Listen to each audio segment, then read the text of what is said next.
السلام علیکم۔ آج پیر ہے، اپریل کی 12 تاریخ۔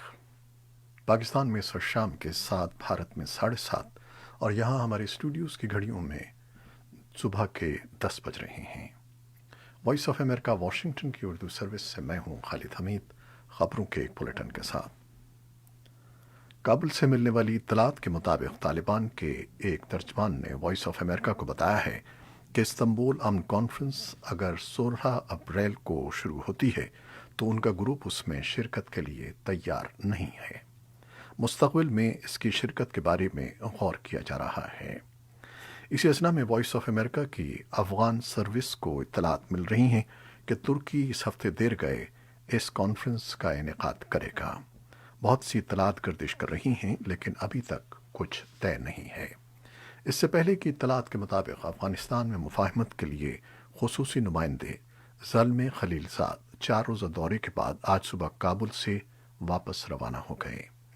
تاہم مبصرین کا کہنا ہے کہ افغان صدر کی جانب سے انتخابات کے ذریعے تبدیلی امن کی راہ میں رکاوٹ اختیار کر سکتی ہے، کیونکہ طالبان نے گزشتہ 20 سالوں کے دوران کسی ایک الیکشن میں بھی شرکت نہیں کی ہے۔ افغان پارلیمان کے نمائندے پر امید ہیں کہ استنبول کانفرنس کے دوران طالبان اور افغان حکومت افغانستان میں قیام امن کے حوالے سے کسی ممکنہ جنگ بندی پر متفق ہو جائیں گے۔ استنبول کانفرنس سے قبل امریکی نمائندہ خصوصی برائے افغان مصالحت زلمے خلیل زاد نے اپنی کوششیں تیز کر دی ہیں اور امریکی سفارت خانے نے ایک بیان میں کہا ہے کہ انہوں نے آئندہ استنبول کانفرنس کی تیاریوں پر تبادلہ خیال کے لیے حکومت اور سیاسی رہنماؤں، سول سوسائٹی کے کارکنوں اور سفارتی برادری سے ملاقات کی ہے۔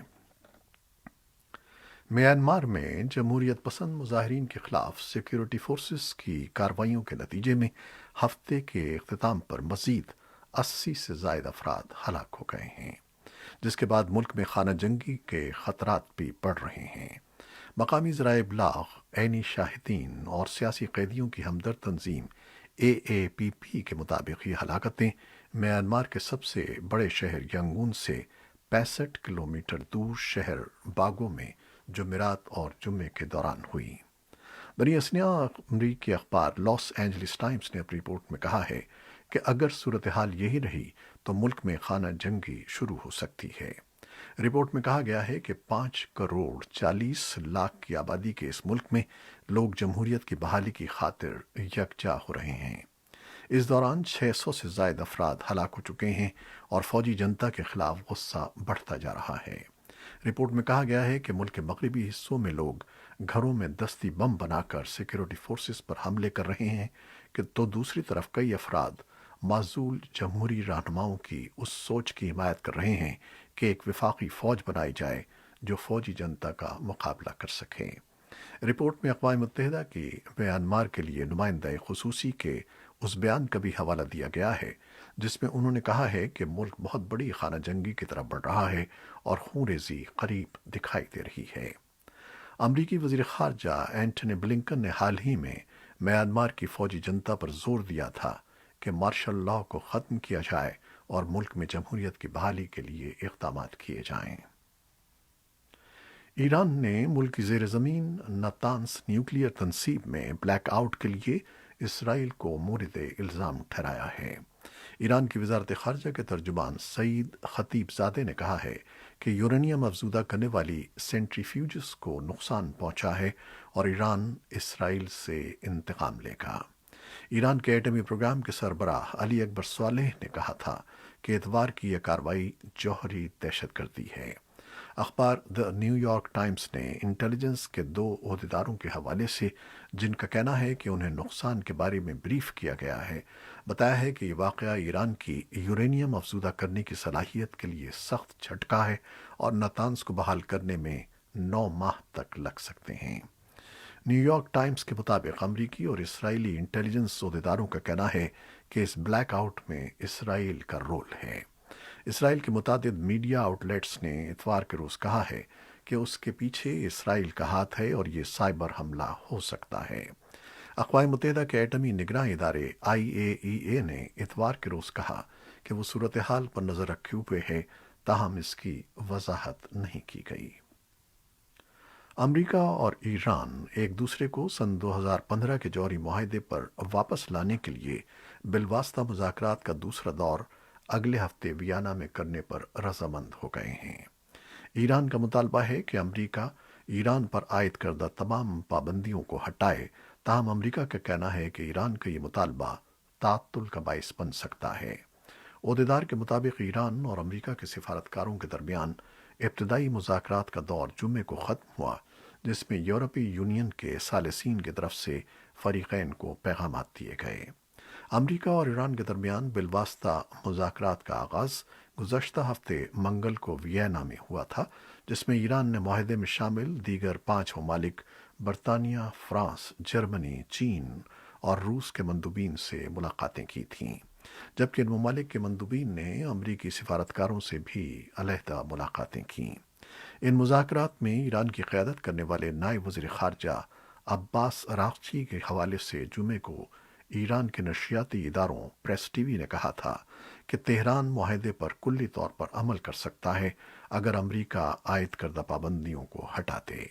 عباس کا مزید کہنا تھا کہ ایران ان پابندیوں کو ہٹائے جانے کی تصدیق چاہے گا۔ دوسری طرف امریکی حکام کی طرف سے اس مطالبے کو رد کیا گیا ہے، اور بائیڈن انتظامیہ کا کہنا ہے کہ ٹرمپ انتظامیہ کی طرف سے ایران پر لگائی جانے والی کچھ پابندیاں جائز ہیں۔ پریس ٹی وی کا مزید کہنا تھا کہ تہران ان مذاکرات کو درست سمت کی طرف بڑھتا ہوا سمجھتا ہے۔ امریکی وزیر دفاع لائیڈ آسٹن نے اتوار کے روز اپنے اسرائیلی ہم منصب بینی گینٹس سے ملاقات کی ہے۔ نامہ نگاروں سے بات کرتے ہوئے آسٹن نے کہا کہ انہوں نے اسرائیل کی دفاعی اثاثے حاصل کرنے کی طویل عرصے کی منصوبہ بندی، علاقائی سیکیورٹی چیلنجز اور اسرائیل اور مسلم اکثریت والے ممالک کے ساتھ اسرائیل کے تعلقات معمول پر لانے سمیت وسیع علاقائی دفاعی امور پر بات کی ہے۔ آسٹن امریکی صدر جو بائیڈن کی کابینہ کے پہلے اعلیٰ سطح کے عہدیدار ہیں، جنہوں نے اس اعلان کے بعد اسرائیل کا دورہ کیا ہے کہ امریکہ سن 2015 کے ایٹمی معاہدے پر دوبارہ عمل درآمد کے لیے ایران سے بات چیت کے لیے تیار ہے۔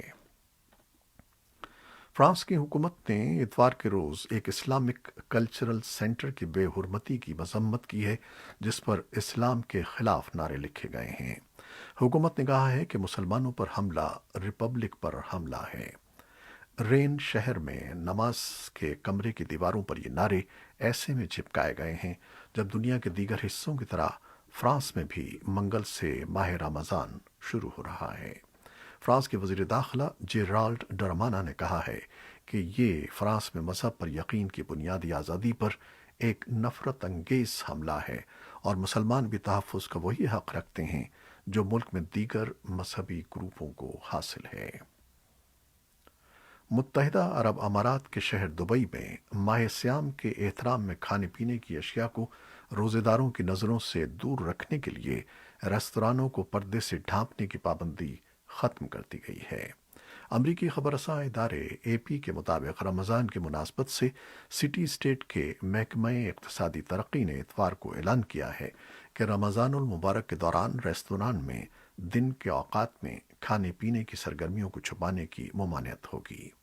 یو اے ای کے سرکاری خبر رساں ادارے ایمریٹس نیوز ایجنسی نے رپورٹ میں کہا ہے کہ ریستوران کے اندر صارفین کو پردے لگا کر یا کوئی رکاوٹ کھڑی کیے بغیر خدمات فراہم کرنے کی اجازت ہوگی۔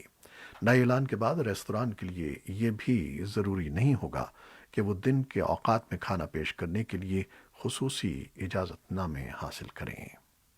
اے پی کے مطابق رمضان المبارک میں ریستوران کو ڈائننگ کے لیے خصوصی اجازت نامے حاصل کرنے اور ڈائننگ ایریا کو روزہ داروں سے چھپانے پر پابندی ختم کرنے کا مقصد ملک میں سیاحت کو فروغ دینا بتایا جاتا ہے۔ بعض عرب خلیجی ریاستوں میں رمضان المبارک کے دوران ریستوران کو پردوں سے چھپانے اور دن کے اوقات میں عوامی مقامات پر کھانے پینے پر سزائیں بھی مختص ہیں۔ سوڈان کے سرکاری خبر رساں ادارے سنا نے اتوار کے روز بتایا ہے کہ سعودی عرب اور متحدہ عرب امارات سوڈان کو اس سال گرمی اور سردیوں میں زرعی پیداوار کے لیے $400 ملین کی مالی مدد فراہم کریں گے۔ سوڈان میں کابینہ امور کے وزیر خالد عمر یوسف نے مارچ میں خبر رساں ادارے رائٹرز کو بتایا کہ سعودی عرب نے سوڈان میں سرمایہ کاری کے لیے ایک مشترکہ فنڈ میں $3 ارب کی امداد دینے اور دوسرے فریقوں کی شرکت کے لیے حوصلہ افزائی کرنے کا وعدہ کیا ہے۔ سوڈان کی کابینہ نے اتوار کے روز خرطوم میں سعودی سفیر سے ملاقات کے بعد ایک بیان میں کہا ہے کہ وزیر اعظم عبداللہ حمدوک نے تصدیق کی ہے کہ سعودی عرب کے ساتھ اتفاق رائے کے ساتھ طے پانے والے معاملات کو آگے بڑھانے کے لیے سوڈان انتہائی خواہش مند ہے۔ پاکستان کی پنجاب پولیس نے تحریک لبیک پاکستان کے سربراہ سعد حسین رضوی کو حراست میں لے لیا ہے۔ تحریک لبیک نے گزشتہ روز فرانس کے سفیر کو پاکستان بدر کرنے کے مطالبے پر 20 اپریل تک عمل نہ کرنے کی صورت میں تحریک ناموس رسالت مارچ کا اعلان کیا تھا۔